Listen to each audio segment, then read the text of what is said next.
Hey everybody, thanks for tuning in again this week. This is Lucas once again, showing you some of the cheapest things you can do to repair and work on and maintain your vehicles and electronics in your home. Also anything else that pretty much needs fixing. But today we got a real easy project going on. We got this 2007 Toyota Matrix Theory. All we're needing to do on it is put a nice little oil change on it. It's a bit overdue. So we're going to get started on that. Not too much to it. Should be a nice quick video for everyone. Once you're inside the vehicle, you're just going to look right down. Then right here is going to be your hood release. So let's pull that and it will pop your hood. From there you're just going to go right on over. Nice little handhold for you. Lift it up just a little bit. And then there will be a little bracket in there that you just need to pull up on. It's actually right over in here. So just pull up on this bracket, then you can lift the hood up. Once you're there, the hood hole is going to be on the left hand side, and you're good to go and start working on it. So first thing you're going to want to do, you're going to want to get your jack. You don't want to start jacking up the vehicle. On a Matrix Theory, the jack point is actually right up underneath the car right here. There will be a pinch weld that you lift on. I'll take you down so you can just see it. So right there is actually going to be your lift point. So you're just going to look for these notches right in the pinch weld, and that's going to be where you stick your jack so you can start lifting up the car. Working in a nice little confined area in my garage. Once you get it hooked, just take a look, make sure you're on the weld, which I actually am. However, I want to leave enough space where I can actually get my jack stand in under there. So we're just going to pull it back just a little bit. Change the angle on it. Otherwise, this tire is going to get right in your way. Send it up. Once again, make sure you're on the pinch weld, which it looks like we are. And we're just going to send it up. Once you get it up in the air a bit, take your jack stand, send it right up to that pinch weld, and you can just lower it down a little bit onto that stand.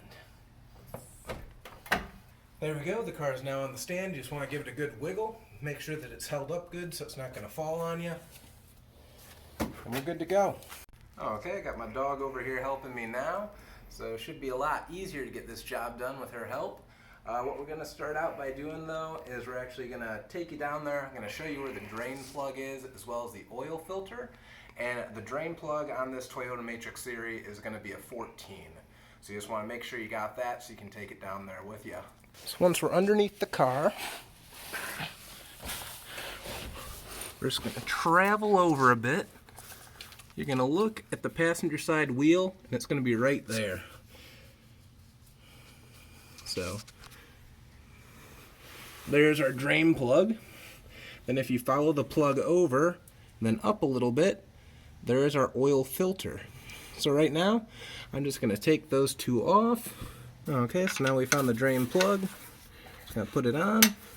Just maintain pressure pushing in the plug as you unscrew it. You'll see it start dripping out and get loose. Then just do a quick pull. There you go. Drain plug's out. It's as easy as that. And you just got to give it a few minutes for it to actually finish out the drain. Okay, now once the oil pretty much comes to a stop, you're just going to take your plug. I already cleaned it off. Just want to make sure there's no debris to get in that oil.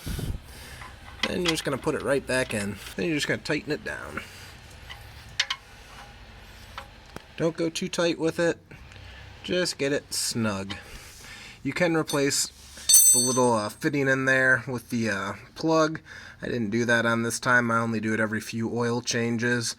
Just actively monitor it for the first day or two after you change your oil. See if it's leaking anything. But from there, I'm just going to slide our oil pan back a little so it's right underneath the actual filter. So there's our filter. Then you should be able to just reach up. These are usually pretty much hand tight. And then you just start twisting it off. Move that oil pan just a little. I just loosen it for a sec, let it drip a little. And just go right back up in there. Take it out. You can just set it right in your oil can. Okay, we now have the oil drain filter out. So we're actually going to put the new filter back in there. So I like to just take a little bit of the old oil, just get the seal wet again. Could use the new oil, but it kind of just feels like a waste and it's always difficult to get out of there. So just get a little bit of the new oil, put it on there, just to get the seal wet. And then we're just going to go back to the adapter. We're just going to push that right on up and twist it on. That's all there is to it. Go till it gets tight, and then just do it a little bit more finger tight. You don't need it too tight. There we go. Looks good. Filter is now installed. Drain plug is installed. So let's get adding that new oil. Okay, we just got the oil drain plug as well as the filter reinstalled on the engine.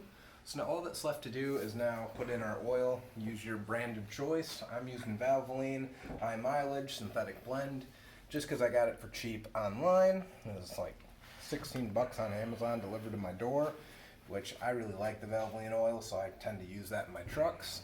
So this will be going into this matrix. On the matrix, got two things to look for. You got your oil fill right here, as well as your check dipstick right there. So we're just going to pop this off. Okay, so now you're just going to want to get a funnel once you get the cap off. And then just start sending it right in. Okay, once you feel you got it in there, I put a little bit in off camera as well. You just want to make sure you're checking that dipstick actively. Now I will mention I did lower the car off camera so we can get a level read on this. Never take the first pull, clean it off first, and stick it back down. Give it a sec. I'll pull it up. So as you can see, we're just at the bottom of the low mark. We're right above it, right there. So we can add a little bit more.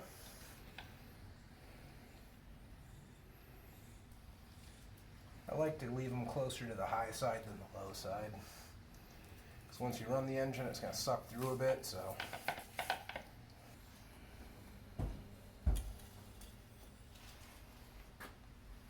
Okay, it's now slightly above the middle mark in between the two. So I'm going to leave it right there for now, and that's going to get driven a bit. Then we'll check it in about a day, just to make sure that, everything stayed level as it should, and we should be good to go from there. Okay, so now we're going to reset the maintenance required light on this. All you do is turn the key to the on position, and then you want it to say odometer right up in here. If it doesn't, there's a little button right here. So you're just going to hit that button, and it will change it, so it'd either be A or B for your trip, but we're just going to set it to odometer. Then we're going to shut the key off, and while it's off, you're going to have to hold the button right down there. So just hold that, and then turn the key back to the on position. I'm just going to have to set it down for a sec probably. Okay. So now we still got it held on. You'll see the blinking, it will zero out. Once your odometer returns, that means it's done. So now we can just try and start the car. And that will get rid of your maintenance required.